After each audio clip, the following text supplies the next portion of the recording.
Bueno, buenas tardes a todos y a todas. Muchísimas gracias por estar acá. Este va a ser el cuarto encuentro de este ciclo de charlas que venimos dando sobre salud mental y herramientas para el abordaje del ámbito penal juvenil.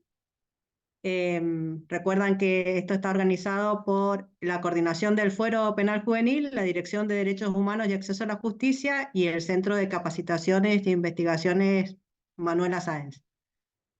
En el chat le vamos a pasar, como en las otras clases, permanentemente el link para que den ustedes la asistencia y cualquier pregunta que ustedes quieran hacer, el chat es un medio para que lo puedan hacer.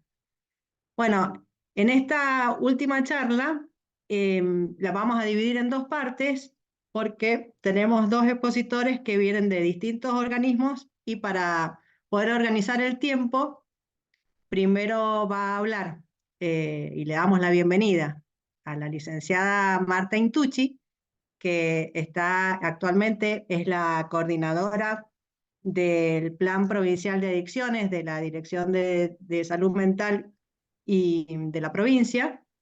Y en segundo lugar, hablará con nosotros y le damos la bienvenida también, y no los vemos nunca, pero al licenciado Federico Jurín, que trabaja con nosotros en la Dirección de Derechos Humanos y tiene una vasta experiencia en todo lo que es el abordaje del tema que vamos a tratar hoy, que es consumo problemático. Bueno, para no demorarnos más, le damos la palabra a Marta, agradeciéndole, por supuesto, su tiempo, su experiencia y todos los conocimientos que nos quieras compartir, que son siempre bien recibidos. Bueno, Gracias, Marta. Te escuchamos. buenas tardes. Muchas gracias, Celina. Muchas gracias al equipo que nos ha convocado y buenas tardes a todas las y los participantes. Bueno, la verdad es que es un tema del que me encanta hablar. Hoy vamos a tener una hora nada más, un ratito, pero bueno, vamos a tratar de desarrollar algunos aportes que pensamos que pueden ser buenos para las articulaciones que todos los días nos tocan hacer. Bueno, yo quería compartir una presentación, te la he pasado, Celina, a vos ahora, a tu WhatsApp, por las dudas que yo en esta plataforma no sé si me manejo muy bien y no estaría encontrando desde dónde compartirla. Bueno, Entonces, cómo no.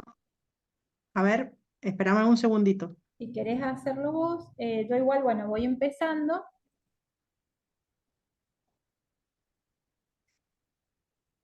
Será que Noelia me tiene que ayudar porque yo no soy muy canchera en el Ah, tema bueno, tampoco.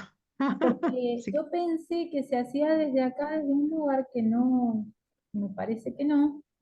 Entonces, por las dudas, no voy a tocar nada porque encima que me costó conectarme, ya veo que me desaparezco. Bueno, Eh, vos empezás y acá tratamos bueno, de perfecto. ayudarte. Bueno, primero vamos a trabajar con el concepto brevemente, ¿no? De consumos problemáticos. Ustedes deben haber escuchado a veces hablar de adicciones y otras veces de consumos problemáticos. Y estas dos palabras tienen que ver con un cambio de paradigma que dentro de la órbita de lo que son los consumos problemáticos ha sido importante. Esto ha quedado plasmado en una ley que es conocida como la ley del Plan Jacob, que da una definición de qué son los consumos problemáticos. Antes, a cada situación relacionada principalmente con drogas se la llamaba adicciones. Y técnicamente, desde los aportes de la clínica, las adicciones son un caso de los consumos problemáticos, pero hay otro tipo de consumo que aunque no tengan las características clínicas de las adicciones, igualmente se constituyen como consumos que perjudican de alguna manera la vida de los usuarios y las usuarias, principalmente de sustancias. Pero además, decir que de acuerdo a la época en la que nos toca a nosotros ser sujetos, digamos, en este tiempo de la historia, nosotros vivimos en una sociedad que se define como sociedad de consumo y nos define a nosotros como consumidores. Entonces, en esta era, digamos, histórica, los consumos problemáticos no se restringen solamente al consumo de sustancias, sino que, como decimos habitualmente, la lista de objetos con los que una persona puede desarrollar un consumo problemático puede ser infinita. Tendríamos que ir a la siguiente diapositiva. La lista puede ser infinita. Entonces, cuando hablamos de consumos problemáticos, no hablamos solo de adicciones y no hablamos solo de drogas, sino que hablamos de cualquier objeto, sustancia, conducta u objeto, cuyo consumo, cuya práctica de consumo resulta perjudicial para algún aspecto de la vida de esa persona. Es decir, tiene una esa práctica de consumo tiene una repercusión negativa que afecta su salud física, su salud psíquica o su entorno. Y que en el caso que no lo afecte, puede representar un daño potencial. Entonces, fíjense ustedes cómo la definición de consumo problemático amplía muchísimo el espectro de los casos a los que vamos a llamar consumo problemático. Entonces nos vamos a encontrar con situaciones como a veces leemos en las noticias de accidentes viales que están provocados por un consumo excesivo de alcohol, que técnicamente se llama episódico, que puede ser de una vez al año, pero que puede estar, digamos, en un accidente vial que perjudique a la persona que consumió o a otros, ¿no? No importa que no sea de todos los días. Entonces, esta definición de consumos problemáticos viene como a romper el mito de que un adicto es, digamos, alguien que consume todos los días grandes cantidades de sustancias, ¿no? Sino que ese es un caso de los consumos problemáticos que ocurre, con el que nos solemos encontrar, pero que pueden haber otras situaciones que se constituyen como perjudiciales o riesgosas. Entonces, el consumo problemático tiene que ver con eso, con lo que daña o con lo que representa un riesgo. Esos dos conceptos son para destacar dentro de la definición de consumos problemáticos. Pasemos a la siguiente. Bueno, leemos esta definición que da la ley nacional que yo les decía, el Plan Jacob, que marca como la línea de cuáles tendrían que ser los tratamientos, ya les voy a contar, perdón, cuáles tendrían que ser los abordajes en nuestro país para estas situaciones de consumo problemático. Entonces define a los consumos problemáticos como aquellos consumos que, mediando o sin mediar sustancia alguna, afectan negativamente en forma crónica la salud física o psíquica del sujeto y sus relaciones sociales. La importancia que tiene esta ley, digamos, como algo palpable dentro de lo que hace a la temática, tiene que ver con que en lo que hace a la atención de las personas con consumos problemáticos, digamos, desde las últimas, podríamos decir, últimas 3 décadas, para decirlo con seguridad, los tratamientos han empezado a ser tratamientos profesionalizados. Digamos, antes de esto, a principios del siglo pasado, durante muchísimo tiempo, las personas que tenían algún problema con las sustancias, principalmente, o con el juego, eran personas, primero, enucleadas de sus sistemas sociales, y segundo, eran personas moralmente consideradas malas, o sea, malas, delincuentes, enfermos sin cura. Entonces, no eran, digamos, beneficiarios de todo lo que tiene que ver con el sistema de salud. Entonces, las personas con problemas de consumo se auto nucleaban, se juntaban y hacían un intento de dejar el consumo. Y así empiezan a surgir los tratamientos para consumos problemáticos, por fuera de la órbita de los espacios de salud. Vienen a integrarse a los espacios de salud en las últimas décadas. Entonces, por eso, esta ley viene como a marcar un poco cuál tendría que ser el camino que tendrían que tomar los tratamientos para los consumos problemáticos bajo la lógica de la salud pública y de los tratamientos profesionalizados. Hoy día, en nuestro país y en el mundo, en todo el mundo, conviven estas dos ideas, la idea de los tratamientos profesionalizados y la idea de los tratamientos que no son profesionalizados y que ofrecen otro tipo de oferta, ¿no? Como una oferta cercana a lo religioso, donde proponen digamos, un abordaje basado en valores, ¿no? Que no es este el espacio donde tendríamos que discutir si corresponde o no corresponde, sino decir que en nuestro país coexisten. ¿Mm? Y que por ahí desde la salud pública el intento es el de invitar a todos los espacios que desarrollan algún tipo de tratamiento para consumos problemáticos digamos, irse adecuando cada vez más a lo que la normativa actual nos indica. La siguiente diapositiva, por favor.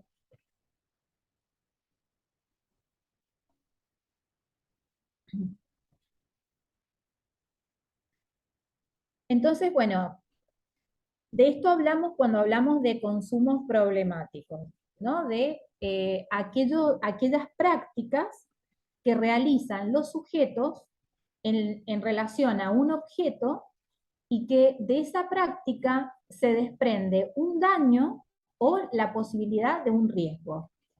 Durante mucho tiempo también se decía que las drogas estaban demonizadas, ¿no? Era como que se decía, las drogas son malas, no sé, te queman el cerebro, te hacen esto, te hacen aquello. Es como que se ponía el énfasis en lo que tenía que ver con el objeto de esa relación.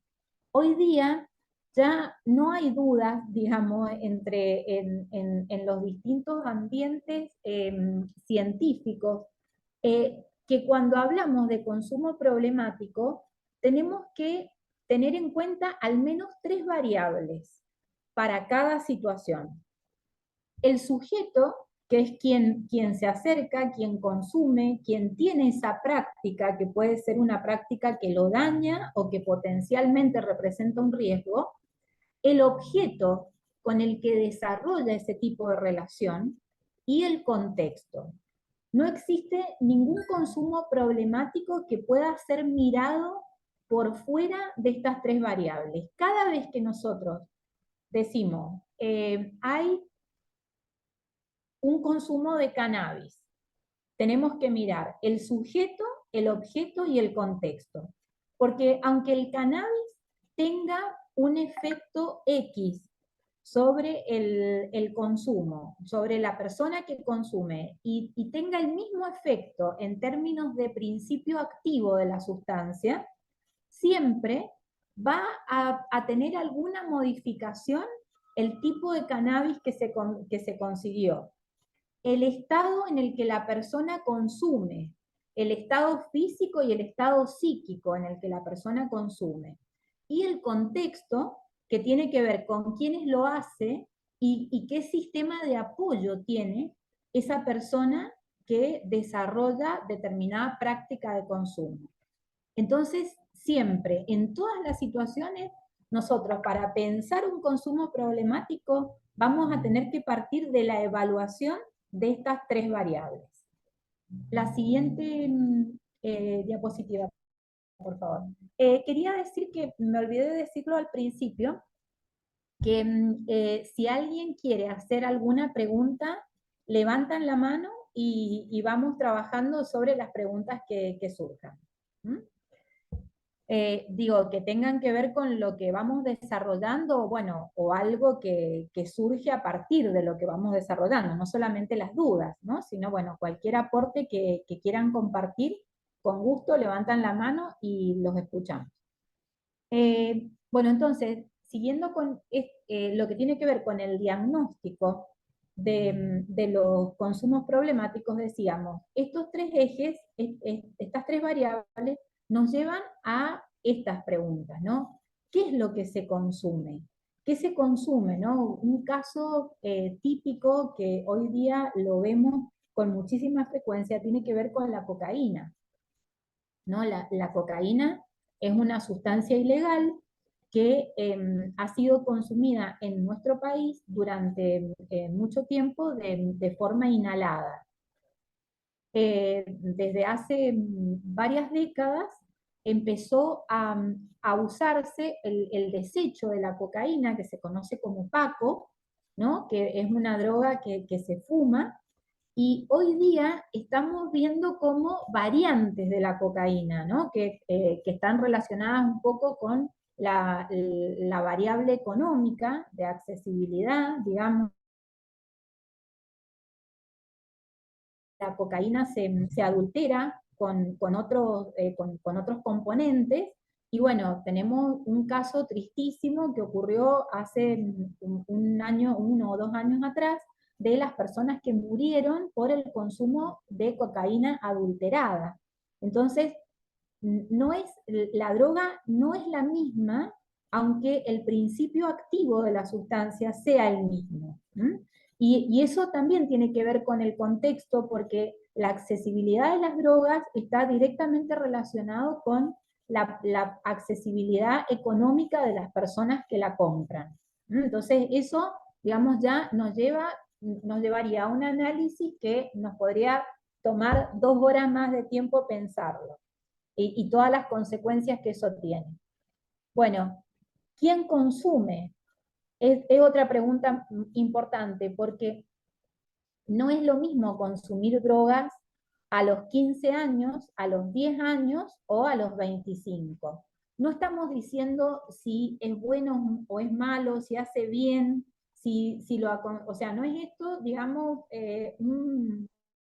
una categorización de ese tipo, sino que una persona que está en edad del desarrollo, no está indicado el consumo de sustancias, o sea, es totalmente contraindicado. Es totalmente nocivo y es algo que deberíamos tratar de evitar por todos los medios, porque, digamos, son las situaciones en las que decimos, cuando un sujeto está en desarrollo, el consumo de sustancias siempre va a ser un consumo problemático. No importa que haya una situación de embriaguez, no, o que fumó una vez, no es que, digamos, eso tampoco haya que decir, bueno, va a terminar en un problema grave, pero esas situaciones no deberían ocurrir durante la época en la que las personas se están desarrollando. Y después, en relación a quién consume, también está lo que recién adelantábamos. No es lo mismo que consuma sustancias una persona que está con un problema de salud mental, con una psicosis, con trastornos de ansiedad, con depresión, que una persona que está mentalmente saludable. No es lo mismo que consuma sustancias una persona que está cansada, una persona que no ha comido, ¿no? Como suele pasar a veces con las chicas que van a bailar y bueno, y no quieren comer porque, no sé, la panza, esto, aquello, no quieren comer, y entonces el alcohol en ese organismo que no ha recibido hidratos de carbono, que no ha recibido los componentes que se necesitan para metabolizar el alcohol, puede representar un daño mayor todavía que, digamos, si esa persona estuviera físicamente en otras condiciones. Entonces, no es solamente el objeto que se consume, sino también las características, el estado mental de la persona que consume, la personalidad del sujeto y también el estado físico en el que esa persona se encuentra con el tóxico. Bueno, y también otras preguntas, como vemos acá en la diapo, que cuándo y dónde se consume. A veces hay espacios en donde el contexto representa un riesgo. Además de la sustancia, el contexto representa un riesgo en el consumo, ¿no? Muchas veces el consumo de sustancias, principalmente en las adolescencias, lleva a riñas callejeras, lleva a situaciones de relaciones sexuales no consentidas, una serie de riesgos que tienen que ver con el contexto en donde ocurren esas prácticas de consumo. Bueno, la siguiente, por favor.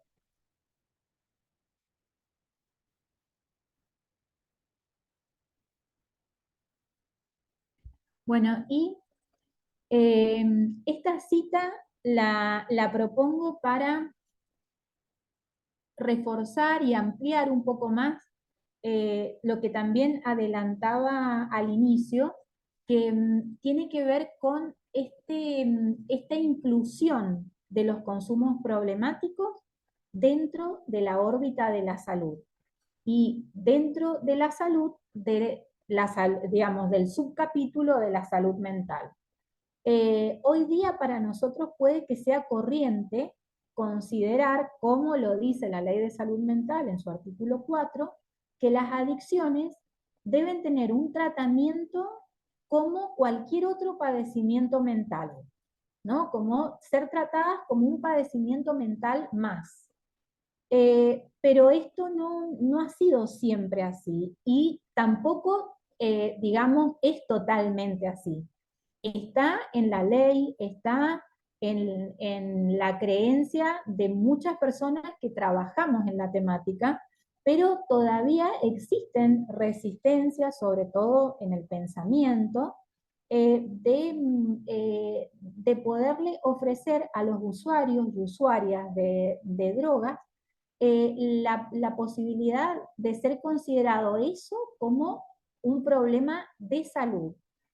Y incluso podríamos ir un poco más y decir como un problema de salud pública, porque hoy día vemos el aumento creciente, exponencial en la demanda de las situaciones de consumo problemático que lleva a las autoridades a pensar que tienen que haber políticas públicas que le den alguna alternativa a las situaciones de los consumos problemáticos.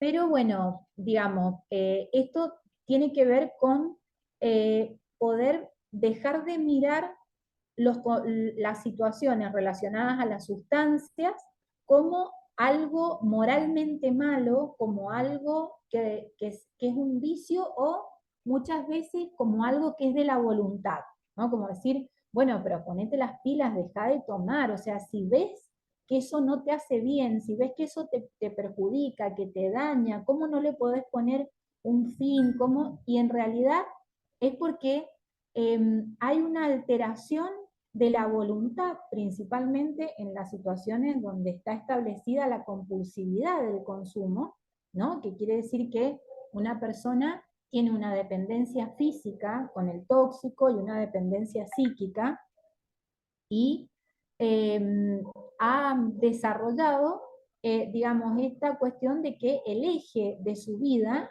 es la relación con el tóxico. Pero hay ahí una alteración de la voluntad, muchas veces del juicio, que determina que eso es un problema de salud mental. Entonces no depende de que la persona quiera dejar esa sustancia, sino de que necesita recibir un tratamiento para poder cortar esa relación nociva. Entonces, bueno, nos encontramos con que hoy día los consumos problemáticos están incluidos como un padecimiento mental y deberíamos garantizar todos los derechos que tienen las personas con un padecimiento mental. La próxima, por favor.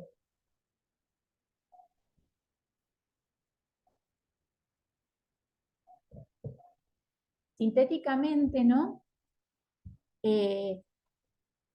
Digamos, que las personas con consumos problemáticos puedan participar en la medida de lo posible de las decisiones sobre los tratamientos que van a recibir, que sean informados sobre el tratamiento que van a recibir, que el tratamiento que van a recibir tenga que ver con su situación de salud mental, es decir, con el consumo problemático y no que sea una medida, digamos, una medida de otro tipo, como decir, si una persona tiene una gripe y le dan un paracetamol, se lo dan para aliviarla, pero no se lo dan por ninguna otra razón, no porque moleste, no porque, y muchas veces en los consumos problemáticos por las consecuencias en las que las personas con estas situaciones se ven, eh, muchas veces, digamos, no sé, se busca el encierro para tratar un problema social, ¿no? Hoy día nosotros vemos cómo aumentan, por ejemplo, las personas, las situaciones de las personas en situación de calle, valga la redundancia. Y muchas personas en situación de calle tienen consumos problemáticos, pero no quiere decir que porque tengan un consumo problemático haya que encerrarlos en algún lado para que no estén en la calle.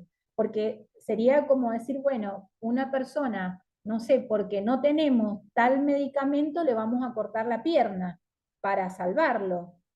Pero el problema es que no tenemos el medicamento que necesita. Entonces, o sea, ¿por qué le tenemos que cortar la pierna? Entonces, muchas veces, principalmente con las situaciones de consumo, se piensa en los tratamientos residenciales que se conocen como internación, pero no porque sea lo que se necesita para la situación de consumo, sino porque se intenta dar solución a un problema que está relacionado con el consumo, pero que no es el consumo en sí mismo.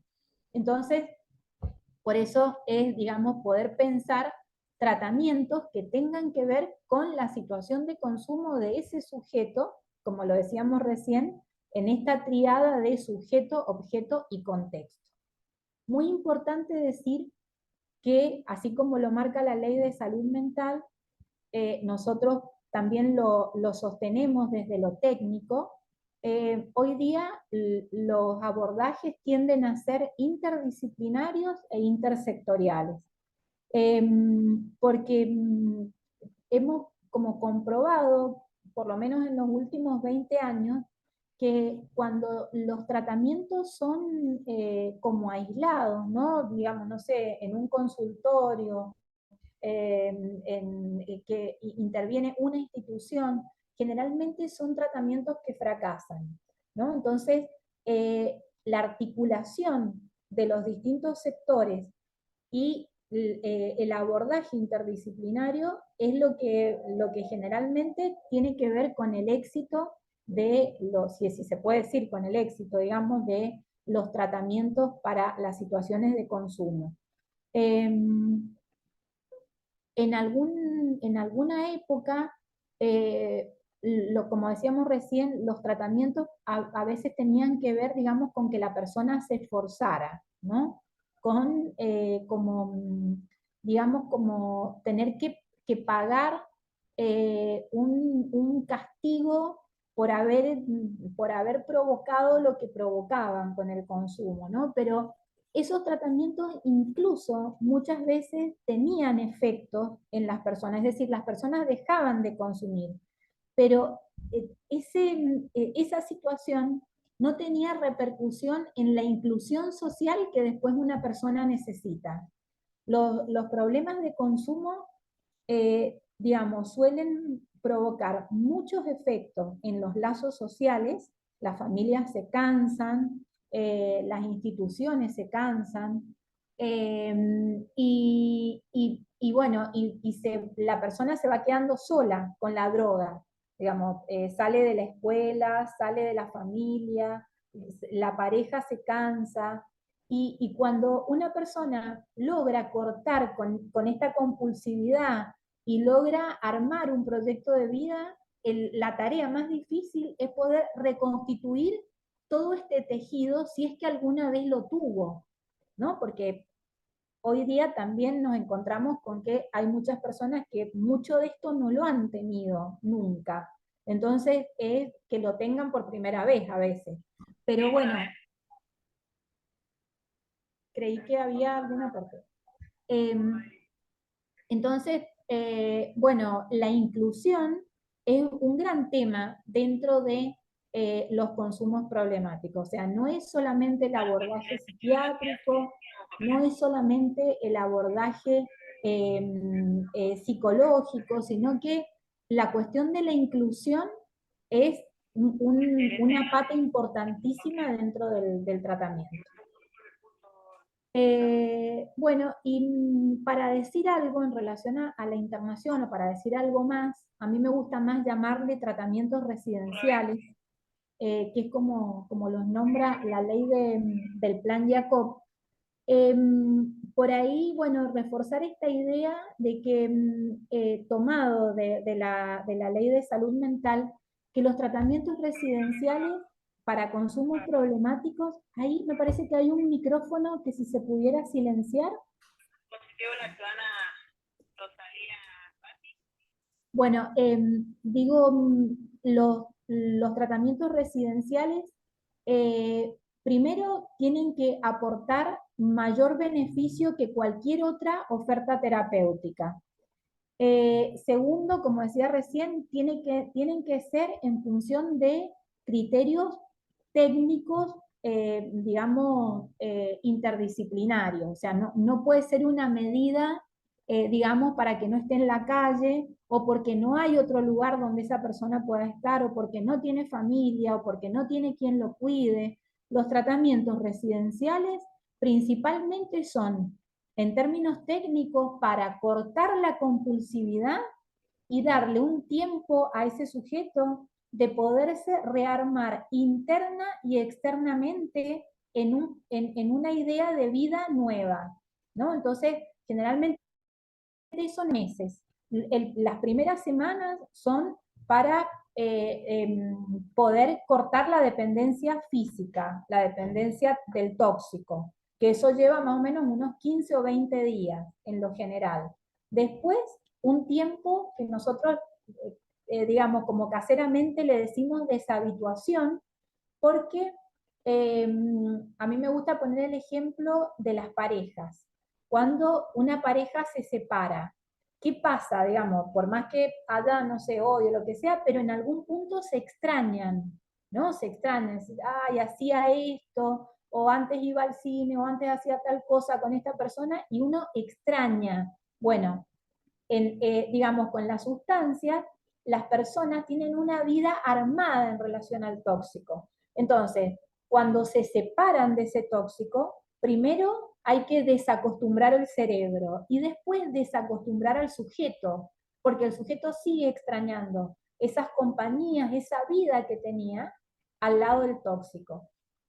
Pensemos esto, las personas que consumen sustancias no lo hacen por ser incapaces, por tener, no sé, un déficit intelectual, no lo hacen por ser malas, o sea, generalmente en el consumo problemático hay un enganche del sujeto con esa sustancia. Entonces, en algún momento, ese consumo ha venido a dar un placer al sujeto. Ese placer puede ser el alivio de un problema mental, ¿no? Por ejemplo, el alivio de un estado depresivo. Ustedes dirán, bueno, pero no es un buen tratamiento tratarse con cocaína un estado depresivo. No, no es un buen tratamiento. Pero cuando una persona está deprimida y consume cocaína y se siente mejor, eso empieza a tener un lugar en la vida de la persona. Después se convierte en un problema, pero primero, para el sujeto que consume, es una solución. Cuando una persona tiene una fobia social, ¿no? que tiene temor a la exposición con los otros, y por ahí el tomar cocaína desinhibe, provoca la posibilidad de sentirse que uno puede estar con otros, y entonces es una solución. Después se convierte en un problema, ¿no? Entonces, en los tratamientos residenciales, lo primero es cortar la compulsividad, trabajar esta deshabituación y después darle un tiempo a ese sujeto para pensar algo nuevo hacia adelante, incluyendo a la familia, a sus vínculos. Esto generalmente lleva meses, pero digamos, muchas veces lo que ocurre es que una persona necesita más de un tratamiento residencial a lo largo de su vida para el mismo problema de consumo. Bueno, esto en la medicina es conocido como puerta giratoria. Dentro de los consumos problemáticos es una pieza que es parte del tratamiento que muchas veces necesita alguien para poder terminar de trabajar la situación con ese consumo problemático. Bueno, por eso los tratamientos residenciales, si bien llevan meses, pero tiene que ser de una duración breve. Es decir, una persona no puede estar 3 años internada en un lugar y, digamos, con la idea de que eso la va a curar y que cuando salga va a ser un sujeto nuevo, ¿no? Sino que hay un tiempo de trabajo en lo residencial y después todo otro tiempo que es mucho más largo para volverlo a su comunidad y que en la comunidad pueda hacer algo nuevo con su vida. Obvio que todo esto desde lo mejor que se le puede ofrecer a una persona. Después en la realidad nos encontramos con un montón de otras situaciones, pero bueno, por ahí el poder pensar qué es lo que tiene, qué es lo conveniente, orienta muchas veces, bueno, las decisiones. Y esto que quise incluir lo de la historia clínica, porque en la historia que yo les contaba de espacios no profesionalizados, los tratamientos muchas veces, como yo les decía, eran efectivos, pero por fuera de lo que es la órbita de salud.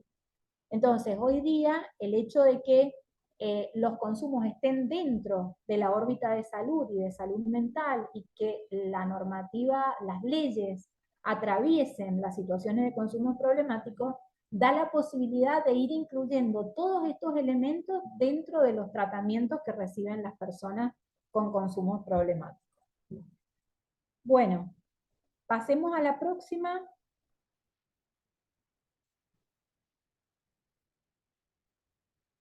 Porque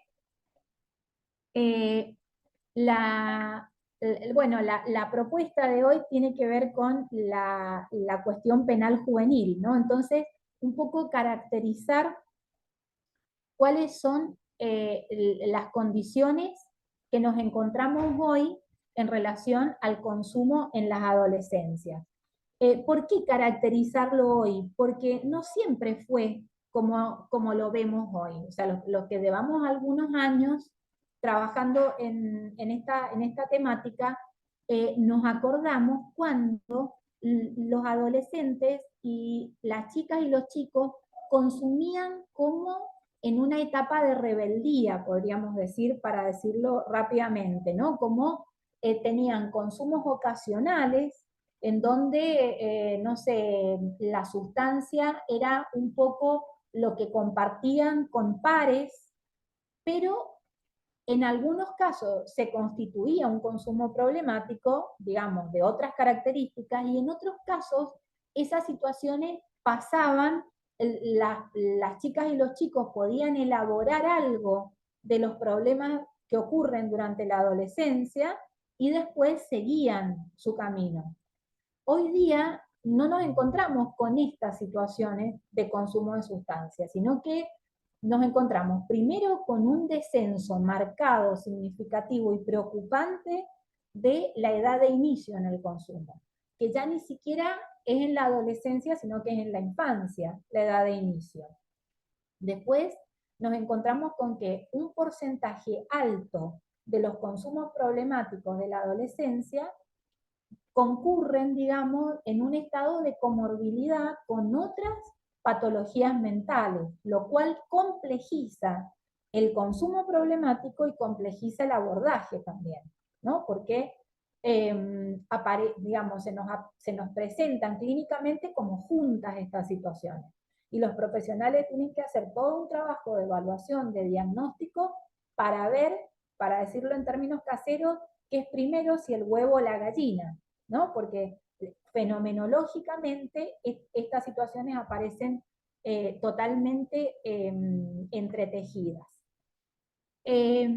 Además, como si esto fuera poco, esto suele ocurrir en un marco de distintas situaciones familiares, pero que en estas situaciones familiares diversas, lo que se repite es que hay una alta vulnerabilidad social en estas familias, ¿no?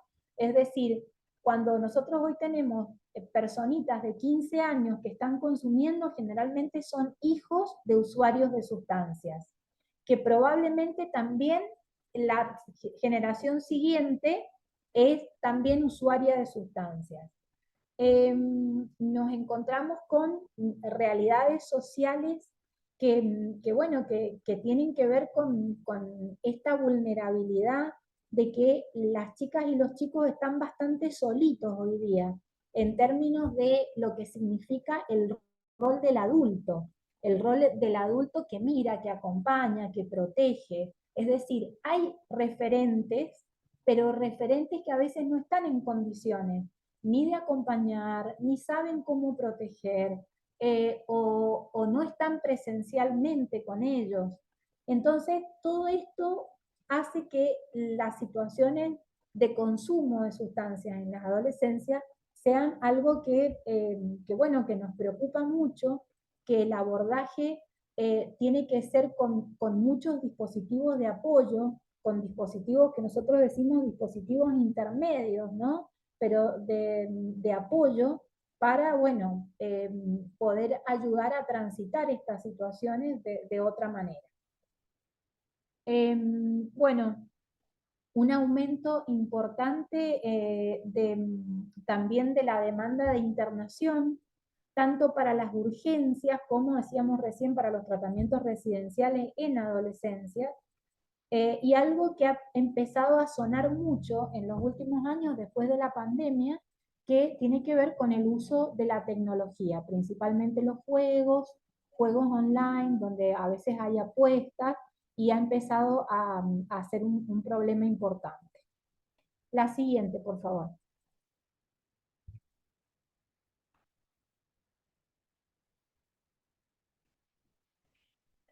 Bueno, las pautas he puesto, bueno, para decir algunas nociones, ¿no? En relación a los tratamientos que tienen que ver con el consumo problemático para las adolescencias. Eh, Primero, es indispensable, necesario agotar la alternativa ambulatoria. Eh, ¿Por qué? Porque de acuerdo a la ley, de acuerdo a un montón de fundamentos que podríamos citar, es necesario que las chicas y los chicos estén en sus centros de vida. No digo, o sea, no niego que sea muchas veces necesaria la internación para tratamientos residenciales, pero en el caso que eso sea necesario, tiene que ser en la última instancia y tiene que ser lo más breve posible, ¿no? Digamos, dentro de esto de trabajar políticas públicas, dentro de la salud pública, tenemos que poder pensar dispositivos para las adolescencias eh, cada vez más, con mayor apoyo para que los tratamientos residenciales sean una alternativa de última medida. Bueno, y un poco para finalizar, no perder de vista que lo esencial es, digamos, poderle ofrecer a las adolescencias la posibilidad de armar un proyecto de vida. Que ese tiene que ser como el objetivo de trabajar los consumos problemáticos. Y no los tratamientos residenciales, digamos, que son para otra cosa, digamos, porque no tiene familia, porque, digamos, fuma porro y además no tiene familia, entonces hay que internarlo. O tiene esto y entonces hay que internarlo, sino que hay que mirar el tratamiento residencial como una herramienta dentro de un proceso y dentro de ese proceso tiene que ser lo más breve posible cuando sea necesario. Bueno, en función del horario, yo traía para desarrollar un poco la red, pero veo que no vamos a tener tiempo de desarrollarla. Yo igual voy a dejar un documento escrito y un link donde están todas las, todos los organismos que están incluidos en la red provincial de asistencia de consumos problemáticos y, y al final, si podemos ir a la diapositiva final, ahí ustedes van a tener mi, mi contacto, o sea, mi correo para cualquier duda que quieran, digamos, sobre la red, cualquier consulta que quieran hacer. Y el 148 que puse ahí, opción 0, es un teléfono de salud mental donde se puede llamar para pedir cualquier tipo de orientación. Está desde las 8 de la mañana hasta las 20 y se puede pedir orientación, se puede consultar efectores. Entonces, todo lo que yo les voy a dejar en el link, que ya se lo pasé a Celina, también se puede consultar ahí o a estos correos que yo he dejado. Voy a dejar esta presentación también y otro documento que deben ser, no sé, unas 4 o 5 páginas, donde también hablo ahí sobre abordajes de los consumos problemáticos. Si les parece, ahora abrimos un espacio de preguntas, que bueno, hasta acá no han hecho ninguna, pero bueno, si quieren abrimos formalmente un espacio de preguntas.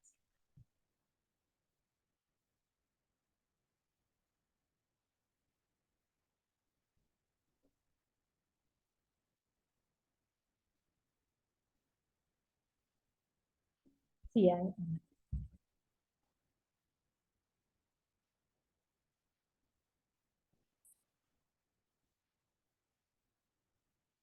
sí, Humberto, te escuchamos. Hola, sí, se escucha. Sí, Bien, excelente, doctora, la felicito, verdaderamente muy clara la conferencia. Yo lo que quería, yo he visto pacientes con adicciones, ¿no? El adicto no se hace por lo que consume, sino por su personalidad y rasgos que lo llevan, ¿no?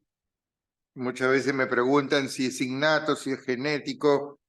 Yo le digo que, bueno, que influye mucho lo social, el alrededor, no la circunstancia. Y existe cierta predisposición, es como la diabetes, más o menos, ¿no? Lo que yo sí veo, de que hay veces de que una de las cosas que trato de no cortarle al que consume, no me gusta llamar adicto, al que consume, suena despectivo la palabra adicción, y ellos se sienten marginados. Es no quitarle la esperanza de que siempre hay un mañana y que se puede continuar. Muchas veces ellos lo que van es en búsqueda de una solución y yo les digo que no, acá lo que se viene es a trabajar. Es un trabajo dual, porque ellos me dicen, ¿y hasta cuándo voy a estar con eso y cuándo me lo sacan? Y eso depende mucho de vos, te digo. Acá la ayuda que yo te puedo dar es el trabajo. Hay algunos profesionales que le dicen que van a ser adictos toda la vida, que son de por vida. Yo creo que esa es una táctica un poco errónea. Yo hablo con los familiares y les digo que esto es prolongado, es algo crónico y que no se alarmen porque la familia muchas veces se escandaliza cuando existe una recaída, algo que uno les tiene que decir que existe en la historia de recuperación. La otra cosa es si las instituciones llevan una estadística sobre casos de recuperación, aparte de los que se presentan y los que siguen tratamiento, para ver qué porcentaje de éxito existe, ¿no? Para poder asirse y dar información a la familia, porque la familia se adelanta. ¿Y qué va a hacer? Y ya quieren ver el resultado cuando uno uno todavía no ha empezado el tratamiento. Así que yo lo que sugiero siempre, o que trato de darles, no quitarles la esperanza de que existe un margen de éxito, ¿sí? Es que vale la pena intentarlo sobre todo eso. Y la otra cosa, ya como dice el nombre, ¿no? Consumo problemático, bastantes problemas tienen ellos para el consumo, porque tienen que pagar costos, realizar robos, la automarginación o y agregarle otro dolor más, entre comillas, ¿no? Como es la recuperación. Decirles que la recuperación tienen que ir fijando metas que sean agradables, y no el dolor de recuperar, el dolor de volver nuevamente a empezar. Así que bueno, Bueno, eso es lo que quería un poco aportar. muchas gracias por lo que nos compartís. Sí, es cierto que hay personas que a veces dicen vas a ser siempre un adicto. A veces se hace referencia a la biología con esa frase, ¿no? Como decir, bueno, como hay una predisposición en esto de la multifactorialidad que determina que aparezca un consumo problemático, está incluida la biología. Entonces, no es que la biología determine, sino que la biología ofrece algo en orden a la disposición. Entonces, bueno, a veces en función de eso se usan esas frases poco felices, y también hay modelos como los modelos de Alcohólicos Anónimos, de los modelos de autoayuda, que se proponen esto de siempre vas a ser, digamos, siempre vamos a ser, dicen ellos, alcohólicos, en relación a como a decir, no tenemos nunca como que bajar los brazos. Entonces, bueno, ellos van contando sus días y dicen, llevo tantos días, como decir, la batalla no está ganada totalmente, siempre hay, como vos decías, que renovar la esperanza y renovar las ganas de seguir adelante. Entonces, bueno, es una frase que se usa indistintamente. Por acá yo veo que hay algunas preguntas que no he contestado, si ustedes también me quieren ayudar con alguna otra, pero alguien preguntaba sobre el alcoholismo, si el alcoholismo es un consumo problemático. Creo que esa era la pregunta. Sí, el alcoholismo en realidad es una enfermedad. ¿Cuál es la diferencia, digamos, sería entre el alcoholismo como enfermedad y el consumo problemático? Podríamos decir como que el alcoholismo es las dos cosas. Parte de un consumo problemático, que es el consumo de alcohol, pero el alcoholismo técnicamente tiene que ver cuando el consumo de alcohol ha generado una condición crónica, que es el alcoholismo. Entonces, eso tiene una serie de afectaciones en el sistema nervioso central y en otras partes del cuerpo bueno, que requieren un tratamiento que a veces no se termina no sale ahora la palabra de la donación de órganos, bueno, como en un reemplazo del hígado, en un tratamiento crónico para lo neurológico, que puede provocar procesos demenciales, para las neuropatías, todo lo que tiene que ver con algo, digamos, crónico, a eso se le llama alcoholismo ya como una enfermedad, pero sí parte del consumo problemático del alcohol. No sé si me habrá quedado alguna otra pregunta de las que están escritas, que las estaba revisando por acá, que no la haya contestado, y bueno, la podamos contestar ahora. Me parece que no, Marta, me parece que esa también puede contestarla después Federico, Bueno, y por el tiempo, ya que perfecto. vos estabas con tiempo acotado, así también le damos la oportunidad a Federico que hable. Bueno, Desde ya, 1.000.000 de gracias por todo lo que nos has compartido. Vamos a subir toda la información que me has mandado para me, poderla compartir, para que lo tengan todos. me falta un Y documento que ahora te lo voy a pasar también para que queden las tres cosas. dale, perfecto. Bueno, Bueno, muchísimas gracias, muchas Marta. gracias a todos y perdón que me tenga que retirar. No, Beso muchas enorme. gracias, muchísimas gracias. Chao, hasta luego. Adiós, adiós. Bueno, Y ahora llegó la hora del licenciado Federico Jurín, nuestro compañero de la Dirección de Derechos Humanos, que tiene una vasta experiencia, no solamente como psicólogo en la dirección, sino también haber pasado por distintos organismos, tanto estatales como privados, tratando toda esta problemática de consumo. Así que, Federico, te escuchamos todos atentamente. ¿Qué quieres compartir con nosotros? Bueno, buenas tardes, un gusto, gracias por la invitación a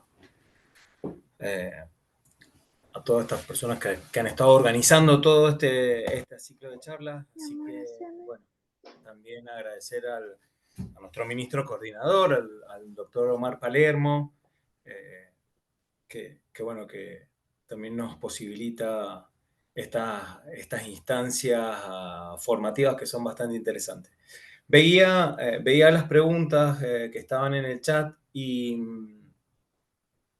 ahí ya las vamos a abordar. Quería arrancar explicando algunas situaciones que tienen, algunas instancias conceptuales que nos van a permitir como operadores judiciales o como operadores de distintos espacios, poder lograr tener una suerte, no de diagnóstico inicial, pero sino comprender de manera integral que la problemática del consumo de sustancias está atravesada por un sinnúmero de variables. Una de las complejidades más grandes que nosotros tenemos hoy en día está circunscripta a la falsa creencia de cierta linealidad respecto del consumo. Es decir, roba para consumir o consume para tomar el valor para poder robar posteriormente. Y esa lógica discursiva a veces hace que las prácticas o que las intervenciones respecto a los procesos de abordaje de la problemática sean mucho más complejos. Porque si bien planteaban hace un ratito el tema de la problemática del consumo como una problemática de salud, si bien lo es, también tiene un montón de otras aristas centradas en una problemática que también atraviesa a las personas en términos de accesibilidad, contexto, vinculación, niveles de vulnerabilidad. Toda esa lógica, todas esas variables centradas específicamente en el consumo, rompen esa lógica de linealidad. Entonces, cuando hablamos de consumos problemáticos, estamos hablando específicamente de una multidimensionalidad de variables que atraviesan a niñas, niños, adolescentes, adultos, a la hora de consumir. Hacer el foco en la sustancia como el eje del problema es simplemente sesgar la mirada a una parte específica que tiene que ver con, en términos coloquiales, diríamos que es como la frutilla del postre. Es lo que es una suerte de finalización y no de eje de partida. El punto está focalizado en el hecho de que variables socioculturales, variables económicas, variables de vinculación interactúan, se amalgaman a la hora de determinar ciertos comportamientos asociados a las instancias de consumo. La linealidad en el análisis de la problemática de consumo es un error conceptual y es un error técnico, en términos de que personas centradas con variables similares no tienen la misma resolución frente a una conflictiva o frente a un repertorio de cargas emocionales. Dicho esto, entendiendo la problemática como una problemática multidimensional, no podemos comprender o no podemos entender o no podemos pensar que la resolución o el abordaje de la problemática esté circunscripto a un dispositivo de internación.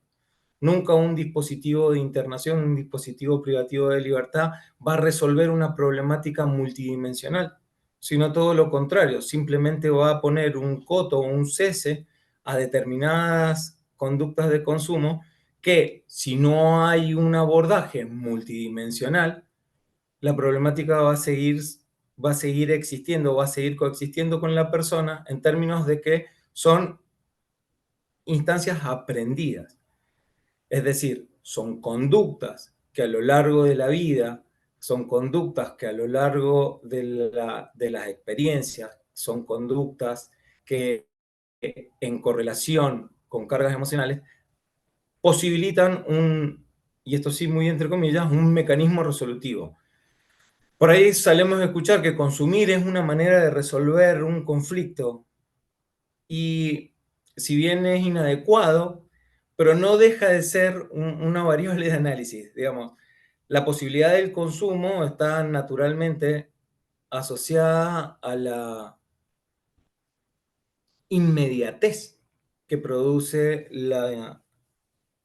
el efecto de las diferentes sustancias. Ese efecto propio de los principios activos van a ir determinando ciertas características respecto de las conductas posteriores a ese consumo, que son los que nos sirven en determinados momentos como puntos de análisis para la determinación de un, entre comillas, diagnóstico.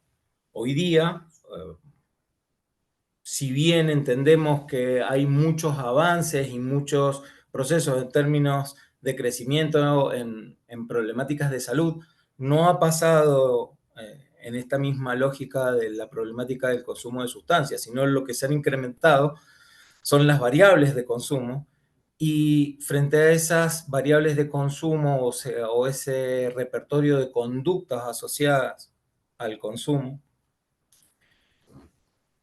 nos entrampan en un acotado repertorio de dispositivos de abordaje. Para tratar de ser más claro, dentro de la problemática no tenemos muchos dispositivos. Tenemos un tratamiento ambulatorio, un tratamiento intensivo, un centro de día y una internación, para ponerlos en términos sencillos.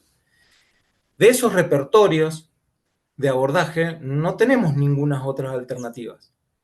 Entonces, el abordaje interdisciplinario institucional responde a esas alternativas, y frente a esas alternativas, nosotros como operadores de justicia, como operadores de distintos espacios, tenemos que ser muy precisos al hacer la lectura de cuál es el dispositivo más adecuado para esa persona. La internación no es una alternativa de resolución para todas las personas que tienen una problemática de consumo, específicamente cuando hablamos de dependencia a una sustancia. Ahí es donde vamos a actuar frente a un dispositivo de internación o un dispositivo privativo de libertad.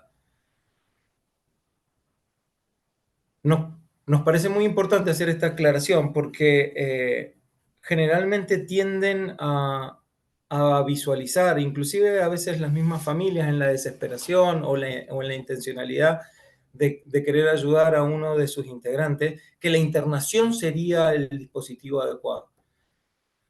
Porque es lo que los sacaría del contexto de consumo, los sacaría de la repercusión o de la interacción que lo está llevando a tener distintos conflictos en distintos espacios vitales. Cuando institucionalmente replicamos esa lógica, en realidad lo que hacemos es saturar los espacios. Al saturar los espacios empezamos a brindar dispositivos que no agotan o que no contienen de manera adecuada o de manera estratégica la problemática que se está atravesando. Frente a eso, es donde nosotros vamos a hacer me voy a permitir hacerles una pequeña aclaración respecto de los tipos de consumo. Hoy día hablamos y perdón, me olvidé decirle, por favor, interrúmpanme con preguntas, no hay ningún tipo de inconveniente. Yo estoy tratando de leer el chat mientras vamos hablando, así que no hay ningún problema que hagan una pregunta. Hay 3 tipos de consumo, para definirlo. Vamos a hablar de uso, abuso y dependencia. Esos 3 tipos de consumo es lo que nos permiten identificar cuál es el momento particular de esa persona en referencia a las variables que están interviniendo respecto de la problemática. Cuando hablamos de uso, hacemos referencia a la utilización de una sustancia. No hace referencia a sustancias en específico, sino de una sustancia. No todas las personas que consumen una sustancia tienen un consumo problemático. Entonces, cuando hablamos de uso, la persona utiliza una sustancia y frente a esa sustancia no tiene una repercusión vincular, social, económica, sino que hace uso de esa sustancia. Punto número 1. Punto número 2, hablamos de abuso. El abuso de una sustancia ya tiene otras características y los vamos a plantear de esta manera. Vamos a decir que la persona que hace un abuso de la sustancia tiene la capacidad de abstenerse de consumir esa sustancia, pero no de detenerse una vez iniciado el consumo. Es decir, la persona va a poder estar durante lunes a viernes en su espacio laboral sin tener ningún tipo de problemática, pero una vez que inició ese consumo, no puede detenerse hasta lograr el efecto máximo que esa sustancia produzca. Abuso. Dependencia, para jugar con los mismos términos, la persona no tiene la capacidad de abstenerse y tampoco tiene la capacidad de detenerse. Es decir, todo su repertorio conductual va a estar direccionado a la posibilidad de consumo. Si trabaja o si obtiene algún tipo de dinero, está direccionado a la posibilidad de consumo. Si trabaja y está durante toda la jornada, durante toda su jornada laboral pensando que cuando salga de trabajar va a poder ir a consumir, entonces ese consumo sostenido sin la posibilidad de abstenerse por periodos largos y ni la posibilidad de detenerse una vez que lo inició, eso es lo que se denomina dependencia. Cuando hablamos de uso, hay un uso de la sustancia. Cuando hablamos de abuso, ahí es un consumo más centrado en lo problemático. Cuando hablamos de dependencia, recién ahí hablamos del concepto de adicción. Entonces, cuando los abordajes institucionales para la contención de las personas con una problemática de consumo están direccionadas específicamente a el concepto de dependencia o adicción, entonces sesgamos la mirada respecto de todos los dispositivos intermedios que pudiesen existir. La licenciada Martín Tucci hablaba y aclaraba, y me parecía interesante el punto, en donde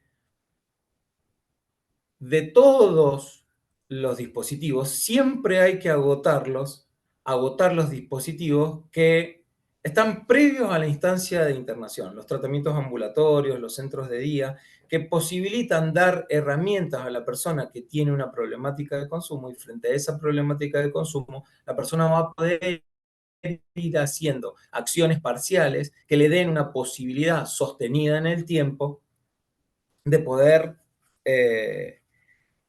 replantearse su lógica de respuesta frente a la problemática de consumo o a cualquier tipo de problemática. Frente a esto es donde la identificación o la detección precisa del tipo de problemática, del nivel de compromiso que tiene la persona con la problemática, nos va a determinar con más precisión cuál es el dispositivo que podemos poner en juego. Frente a ese dispositivo, ahí es donde hay un repertorio más asertivo, más estratégico, que posibilite una mejor llegada a un resultado. Es muy difícil de hablar en esta problemática de éxitos en los tratamientos o de porcentajes de éxito. No suelen ser muy altos, y mucho más cuando el dispositivo elegido para generar la contención o el abordaje no es preciso. Si una persona que necesita un tratamiento ambulatorio, yo genero un espacio de internación, van a haber un montón de situaciones que no ha atravesado y que por lo cual no son un conflicto en este momento. Como también, si una persona requiere de un proceso de internación, hacer un tratamiento ambulatorio no le va a posibilitar agotar todas las necesidades que tiene frente a esa problemática. Entonces es muy importante poder identificar con claridad las lógicas las lógicas de análisis y los dispositivos sobre los cuales vamos a trabajar. Entonces hablamos de multidimensionalidad del consumo, de la multidimensionalidad o multifactorialidad respecto de la comprensión de la problemática. Hablamos de tipos de consumo, no todos los consumos son iguales, no todas las personas que consumen tienen una problemática, tienen un consumo problemático. Y hablamos de los dispositivos. Frente a estas tres variables que acabo, y espero que se haya entendido con claridad, que haya podido ser claro, hay una pregunta que apareció en el chat que se me fue muy para atrás. Fede, la pregunta era ¿qué hacemos con personas que no reconocen que tienen un problema de consumo? Perfecto. Esa, ahí la vi. Pero me refería a la otra que dice que es de Espera, hay otra Sebastián más. Fernández. Yo te digo. Sebastián Fernández. ¿Lo estás viendo? ¿Qué Justo parámetros lo o encontré. indicadores se tienen en cuenta al momento de evaluar un caso determinado para derivarlo a un tratamiento? ¿Esa? Exactamente. La pregunta es sumamente pertinente, es exacta, porque eso es lo que uno tiene que buscar. ¿Cuáles son los parámetros? Y son estos tres parámetros que hemos trabajado ahora, que es el tipo de consumo, la multifactorialidad frente a ese consumo, y podríamos agregar una tercera variable que tiene que ver con el tipo de sustancia, pero no es algo específico que podamos determinar a priori para derivar a un tratamiento.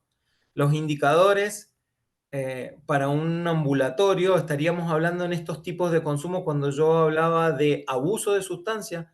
Una persona que hace un abuso de sustancia, vamos a entender que tiene todo un repertorio de recursos que le van a poder sostener la posibilidad de un tratamiento ambulatorio. Quizás con dificultades en algún momento, quizás de manera más sencilla en otro, pero uno de los parámetros tiene que ver el tipo de consumo. Ese tipo de evaluación también, la va a determinar la institución en donde la persona esté acercándose a hacer esta consulta, digamos. Si, a ver, ¿hay posibilidades de que Sebastián hable? Sebastián. Porque me interesaría saber dónde... Les administradores tienen que activar el audio, por favor. Ahí está, estoy activado. Sebastián, esa era tu ¿Cómo pregunta. está? Muy Te bien. escucho. Frente a tu pregunta, Sí. ¿la focalizás desde dónde? ¿Cuál es tu área de trabajo? ¿O por qué haces esta pregunta determinada? Mira, la pregunta la ejerzo por un motivo tanto laboral como personal. Yo trabajo en el tercer juzgado penal de menores, soy prosecretario de hace muchos años. Entonces, esta es una problemática muy recurrente que se ve cuando hay que evaluar la situación de los jóvenes que ingresan, que tienen a una situación de consumo. Entonces, la duda mía es por qué no siempre se ven los mismos parámetros e indicadores de quienes evalúan, ¿no? Porque muchas veces se evalúa desde un departamento, desde otra institución, entonces no, por ahí me quedan dudas, digo, ¿por qué este chico sí lo pudimos mandar, por ejemplo, a Casa del Sur, a una comunidad terapéutica cerrada, y otro que tiene una situación tal vez un poco peor, no, un tratamiento un poco más ambulatorio? Entonces esa es la duda que más o menos me surgía cuando hablábamos de tipo de indicadores o parámetros a tener en cuenta ante la problemática, ya sea de un uso, de un abuso o de una dependencia, como recién decías vos, ¿no? Bien. Siempre el criterio va a estar focalizado por la institución que lo recibe. Entonces, la institución que lo va a recibir va a tener un parámetro mínimo de decir, bueno, bajo estas características yo puedo sostener el tratamiento, bajo estas características individuales no. Bajo esta lógica contextual yo sí voy a poder trabajar con esta persona, bajo estas otras no, digamos. Cada institución va a ser una suerte déjenme pasar el término, como de ficha de ingreso.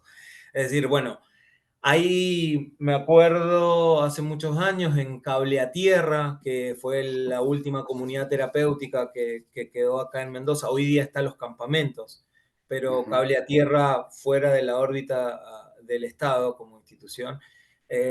Uno de los parámetros tenía que ver no con la condición económica, no con la edad. Sí hablaban de lo restrictivo era mayores de edad, pero dentro de los mayores de edad no había ningún tipo de restricción, pero donde hacían un quiebre específico tenía que ver con lo que se denominan patologías duales. La patología dual, para aclararlo cortito, la patología dual es decir, bueno, tengo una problemática de consumo más una esquizofrenia. Entonces, digamos, la problemática de consumo naturalmente pasaba a un segundo plano, en donde yo tenía que abordar primero esa psicosis, contener desde ahí, y generalmente desde la contención de esa patología, naturalmente generaba un arrastre a la problemática de consumo y disminuía la problemática de consumo. Si estabilizado desde lo estructural psíquico, la persona seguía con un problema de consumo, ahí ya no hablamos de una patología dual, sino que ahora ya lo que estaba desestructurando tenía que ver con el consumo. Entonces, esa posibilidad de ingreso estaba. Entiendo que la base, digamos, el denominador común sobre lo que vos me relatabas tiene que ver con el delito, digamos, con la estructura, sí, por lo menos desde tu espacio laboral. Digamos, exacto. Desde el delito. Entonces, desde esa problemática, el consumo aparece como algo, debería de entenderse como algo externo, como algo diferenciado, porque ambas instancias tienen patrones conductuales diferentes. No todas las personas que han cometido un delito consumen una sustancia y no todas las personas que consumen una sustancia tienen una problemática asociadas con algún delito. Entonces, cuando se hace esa linealidad, en esa linealidad hay un error conceptual. Entonces, me estoy yendo un poco de la pregunta, pero voy metiendo algunas variables que me interesa, sobre todo esto de la linealidad. Cuando yo envío frente a un mismo delito y frente a una misma, como para entrar en tu pregunta, frente a un mismo delito y frente a un mismo tipo de consumo, ¿por qué la institución me dice sí o no? Empiezan a tallar otras de las variables que intervienen en la problemática de consumo. Empiezan a tallar variables de índole familiar, digamos, cómo es el establecimiento de los vínculos, qué tipo de apoyo voy a tener yo siguiendo en esa variable de la familia, si la familia está de acuerdo, si la familia no está de acuerdo, si la familia va a acompañar el proceso, si está inserto en un ámbito vincular afectivo con pares, si no, si está aislado, si hay alguna otra patología de base, o la instancia de contexto, hablemoslo de territorial, digamos, es decir, si hoy día estamos hablando de Casa del Sur, estamos hablando mínimo de 1.200 kilómetros, 1.000 kilómetros, Buenos Aires. Entonces, la posibilidad de abordaje a 1.000 kilómetros y es compleja en términos de que la repercusión que yo voy a necesitar en el tratamiento, la intervención que yo voy a necesitar en el tratamiento de la familia me va a quedar relegada porque no voy a poder contar con la familia para. en una comunidad terapéutica, en un abordaje ambulatorio. Hay veces que puede ser absolutamente estratégico en una semana, en una sesión puntual, traer a la familia. Es decir, estamos trabajando esto y queremos ver cuál es la postura de la familia y desde ahí poder restablecer nuevos parámetros que permitan que el proceso de contención, el proceso de acompañamiento terapéutico en la problemática sea más integral. Si yo entiendo que la problemática es monocausal, no sería un problema y no llego, digamos, bueno, listo, no consumas. Sí, Si el problema yo, para la sustancia es, no yo consumas. te quería hacer por ahí una aclaración porque no lo focalicé desde el delito. Lo No, lo focalicé desde una yo. Justo multicausal que me que si dijiste bien, que trabajabas en el tercero. claro, pero porque en realidad el delito, digamos, es el motivo por el cual ingresan al circuito, Ingresa. pero en realidad yo lo veo como una cuestión multicausal, ¿no es cierto? Una de ellas es Bien. la problemática del consumo. Porque yo observo muchas veces, que por eso está ahí bueno que vos estás diciendo, de esa primera entrevista de admisión que se hace en los centros ambulatorios para tratar de tantear cómo es la situación familiar y qué tipo de acompañamiento van a tener, ¿no? Uh-huh. Que por ahí, digamos, se brinda y se genera, digamos, toda una estructura operativa que después se puede sostener, ¿no es cierto? Es lo que vos estabas diciendo, por eso me queda claro, pero te aclaraba eso porque no lo hablo con el tema del delito en sí, sino como Puntualmente el una delito. multicausal dentro de la problemática del delito. Bien. Inclusive había otra pregunta que me sirve justo, que decía, ¿cómo abordar a una persona que no reconoce tener un problema de consumo y no acepta ayuda que se le ofrece? Ahí hay que hacer ampliar un poco el concepto, porque en realidad uno puede entender desde el lugar que tiene uno, decir, bueno, che, consumir una sustancia que hace que pierdas el trabajo, que hace que pierdas tus vínculos, que te va deteriorado físicamente, pues creo que vamos a estar todos de acuerdo en que no está bueno que se haga. En ese tipo de consumo, estamos hablando de abuso o dependencia, no de uso. Frente a la negativa o a la no identificación de ese consumo como problema, acá entramos en una situación compleja. ¿Por qué? Porque sin miedo a equivocarme, ese tratamiento no va a obtener un resultado. Más a riesgo de sonar más como tarotista que como terapeuta, no va a obtener un buen resultado, porque dentro de las variables de multidimensionalidad que tiene la problemática, la variable individual es la que divide aguas. La variable individual, si existiese una variable determinante, la variable individual es la variable determinante. Es decir, la identificación del conflicto como conflicto y posteriormente las acciones puestas en juego para resolver ese conflicto.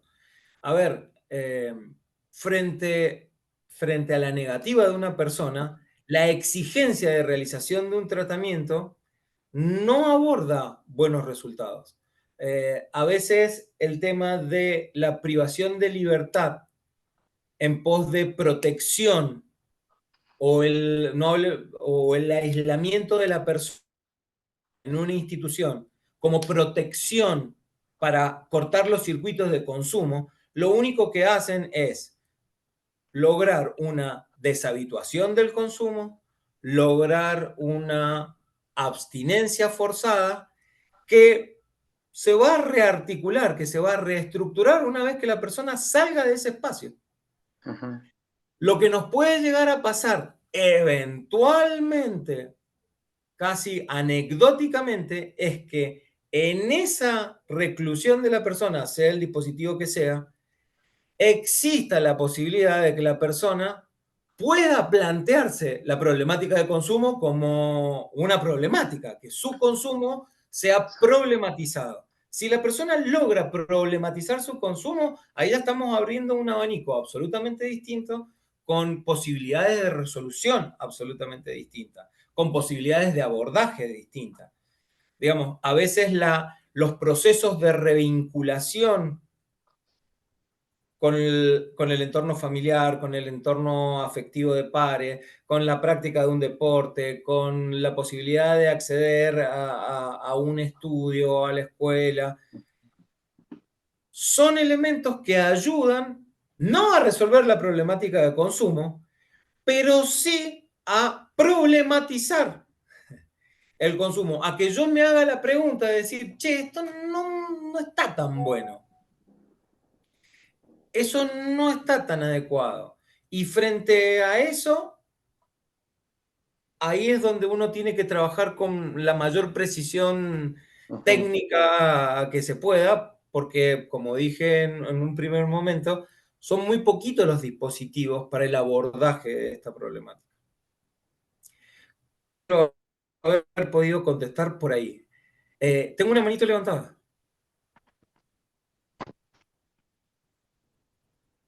Me figura iPhone. Hola, Benita. sí, sí, soy yo. Hola, ¿cómo te va? Yo soy defensora penal juvenil de la Tercera Defensoría. Justamente mi pregunta iba hacia lo que estabas hablando recién respecto a esta obligatoriedad.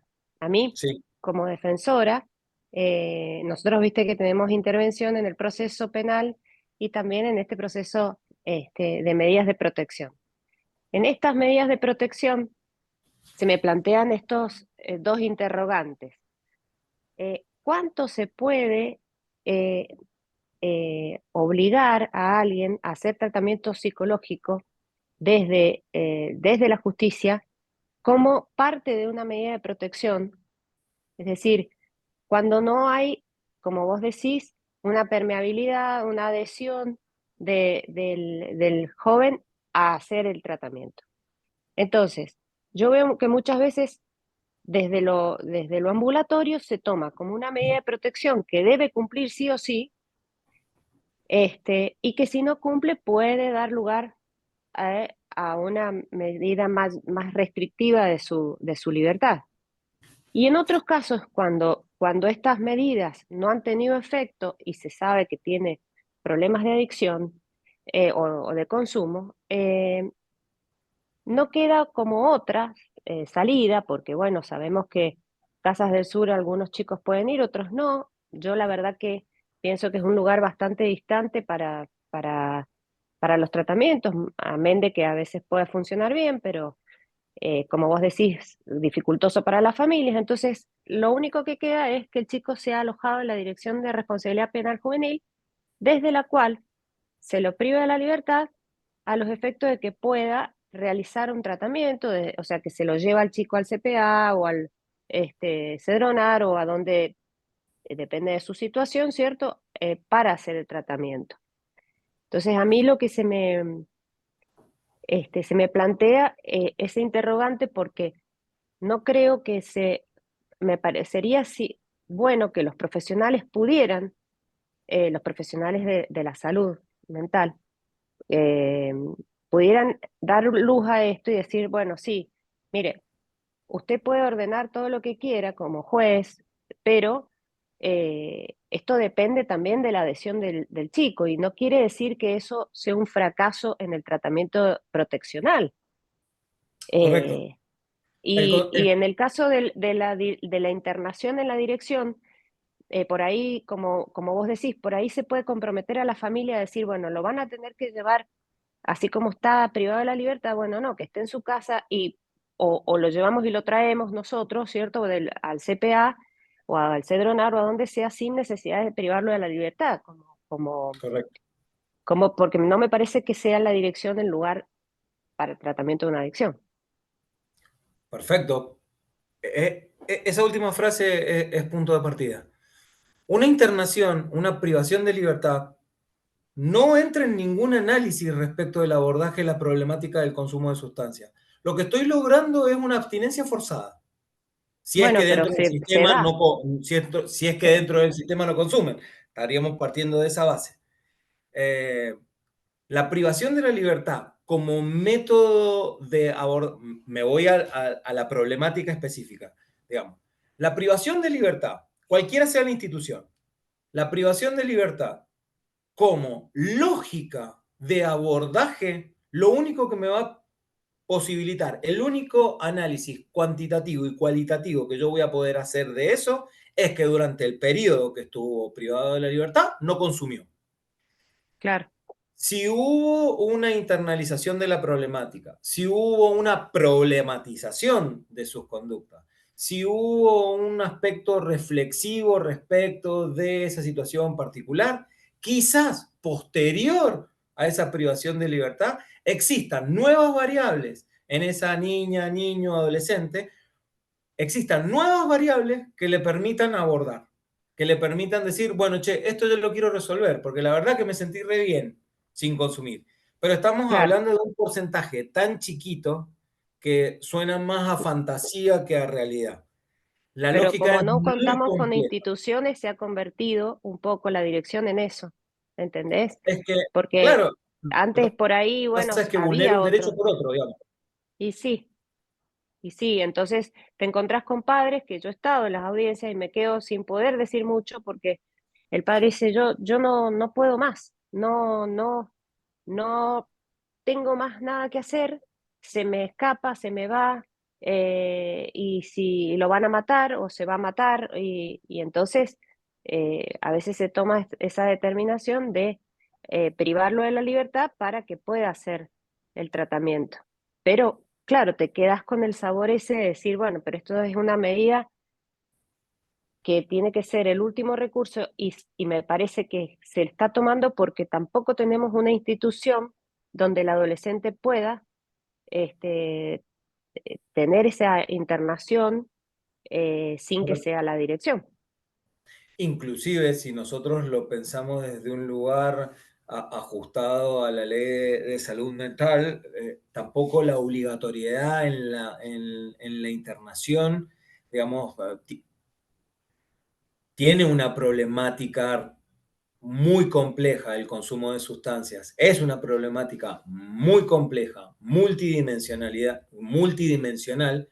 que no me permite entender solamente, digamos, el consumo de una sustancia como el eje del problema. El consumo de la sustancia es el final de todo un proceso previo. No es el eje del problema. No es que por consumir tengo todas estas tipos de vulneraciones. No por consumir tengo todo este tipo, todas estas repercusiones sociales. Hay un montón de vulnerabilidades sostenidas en el tiempo, sostenidas por el Estado, sostenidas por las instituciones, sostenidas por la sociedad en la que vivimos hoy día, que devienen en una problemática de consumo. Entonces, yo soy muy reacio al concepto de la privación de la libertad en pos de preservar la salud, porque también ahí hablamos de una representación social, digamos. Si hoy día si yo tuviese diabetes y yo elijo comer todo el azúcar que quiera, a mí nadie me va a privar de la libertad porque quiero comer azúcar y me quiero morir mañana. Vamos a analizar por qué el licenciado de repente no se conectó con la vida o había otra patología de base, pero a mí nadie va a venir a buscarme porque tampoco estoy diciendo que los tribunales van a buscar a No. los jóvenes por ahí, pero el Pero bueno, en el planteo caso de los es, jóvenes están los padres, entonces ahí va. Y se produce eso. en esa lógica yo entiendo, y de hecho en la dirección a nosotros nos pasa de recibir un montón en la dirección de derechos humanos, a nosotros nos pasa de recibir a un montón de familiares que básicamente están planteando al grito de ¿dónde están los derechos humanos? ¿Por qué no internan a mi hijo? El planteo también está circunscripto y se trabaja con esas familias en pos de contener y entender que también hay una decisión por parte de quien consume. Ese es el concepto más duro de entender, que también hay una decisión de quien consume. No siempre es voluntaria o no siempre es asertiva, pero no deja de ser una decisión. Y a veces como instituciones nos atribuimos la potestad de querer contener y curar a alguien que no quiere ser contenido y no quiere ser curado. sin dejar de entender o sin dejar de analizar que hay un repertorio de vulnerabilidades muy amplio que devienen en este punto final. Este punto final centrado en lo internamos en la unidad de internación para que no consuma. Es como muy complejo. Una lástima que, bueno, la licenciada Itucci no se tuvo que retirar, pero la lógica de la accesibilidad a los dispositivos es un punto de partida, lo que se denomina, hay un concepto que me gusta trabajar que es el de prevención inespecífica. La prevención inespecífica que se utiliza en la problemática del consumo de sustancias tiene que ver con reforzar un montón de variables, comunicación, toma de decisiones desde temprana edad, para que al momento de estar de poseer la disponibilidad de consumo, ese repertorio de variables nos permitan tener mayores recursos internos para poder decir no consumo o para tener otro tipo de relación con la sustancia. El problema es que hablar de eso cuando las vulnerabilidades son tan amplias, estamos hablando de lo básico, de alimentación, vestimenta, un techo, Claro, educación, claro. accesibilidad a la salud, digamos, es como un poco, no voy a decir utópico, pero de alguna manera no nos resignamos a trabajar frente a esa lógica. Es muy complejo el lugar de tener que tomar ese tipo de decisión, además con cierto tenor de ilegalidad, pero el planteo está muy ajustado, es muy complejo la privación de la libertad como un mecanismo de resolución de una problemática de salud. Claro. No Bueno, sé si gracias. más o menos Sí, contesté. sí, perfecto. Gracias. Muchas gracias, Fede. Ahí te ponen también por el chat que Trato de respondiste verlo. ampliamente la consulta, así que te agradecemos un montón. Bueno, vamos a ir cerrando. Les vamos a agradecer a todos y todas que hayan estado hasta esta hora, que hayan podido estar presentes todos los encuentros. Muchísimas gracias, Fede, por estar acá con nosotras. Y bueno, muchas gracias a todos por correo, por el mismo correo que les llega el link de la reunión, les va a llegar el link del sitio web del fuero donde van a estar subidas las exposiciones. Les van a llegar también todos los PowerPoint que tenemos, que nos pasaron los expositores a nosotras, y la información que Martín Tucci también pasó aparte, dos documentos. Y bueno, y ahí ya saben, tienen nuestros correos, en la web del fuero se pueden comunicar con nosotras también. Y bueno, agradecerles, estamos muy contentas, esperamos que hayan sido útiles todos estos encuentros y bueno, y nos vemos por ahí. Muchas gracias. Adiós. Adiós. Muchas gracias. Adiós. Gracias, adiós. Adiós, adiós. Excelente dominio de la disertación.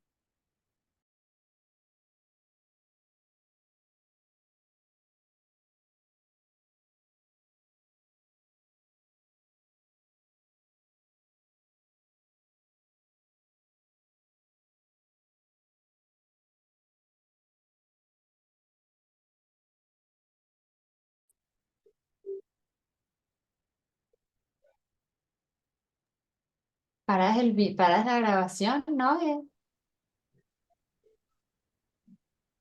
Después hablamos con Upana San Rafael, estamos viendo ahí su comentario en el chat para organizar capacitaciones específicas con ustedes, por supuesto.